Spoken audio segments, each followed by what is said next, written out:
We are with Mrs. Susan Lawson, grade 1 teacher at St. Emily's, who's going to tell us about her discovery block. Susan, how do you run your discovery block? Well, what I do to run it is I make sure that the children are well prepared before they do the block. So we take one session to talk about how to choose a topic and to brainstorm for those topics. So each child will write down on a sticky note 3 things that they're really interested in learning about, and they take the time to really think about it. And after they've done that, then we talk about how they can make one choice that is the best of those 3 and why one would be better than another, because perhaps one would be easier to find information about or to bring in resources to do. So I find that preparation is the big key to it. And then we talk about, do they want to work with someone else or do they want to work alone? Because this is a total choice situation. That's what I really like about the discovery block, is that it's no longer teacher directed, it's very much student directed, and all I'm doing is helping them through processes that they'll use for the rest of their life. And what type of topics have you seen chosen? I was shocked last year at how good the choices of the children were. For example, I had some children say things like, well, I'd really like to learn how to work with clay.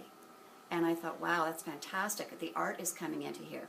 This year I had kids say things like, well, I want to learn about lions, or I want to learn about sharks, or I'd like to learn about monkeys.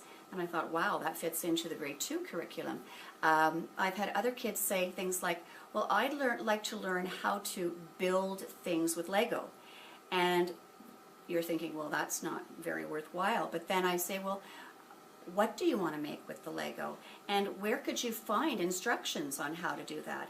And then they're able to bring in instructions and learn how to follow those visually. So there's an enormous range of what the kids are doing. And what do you see as the main benefits of discovery block?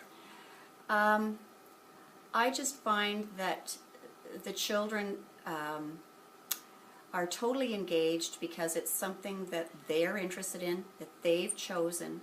But what I like about it is that it gives an opportunity for authentic oral speaking, because not only are they explaining to a partner, say, how to make a paper origami piece or a paper airplane that really flies well, but afterwards I make a point of having every group come and explain to the others what they've done and how they've done it, and it gets kids really interested in what the others have done, and it sort of expands our learning, but I can also teach good speaking skills and instruction skills at the same time.